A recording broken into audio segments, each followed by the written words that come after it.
õiget vastust anda, et sellega lõpeb mõtlemine ja sellega õppimine.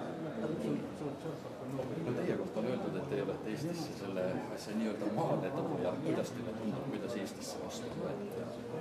No asi liigub aeglaselt. Mina avastasin seda enda jaoks juba mingisugune 30 aastat tagasi oma enda lapsi jälgides ja hakkasin sellega Ameerikas töötama juba 84 Tartus.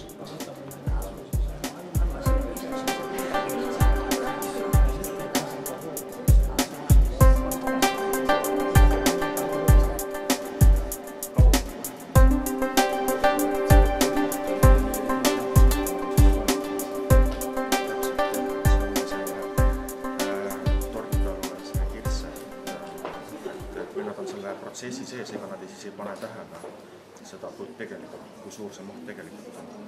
Kuidas teile nüüd tundub, kas teadmistes pärast, mis omandatakse, on ka mingi?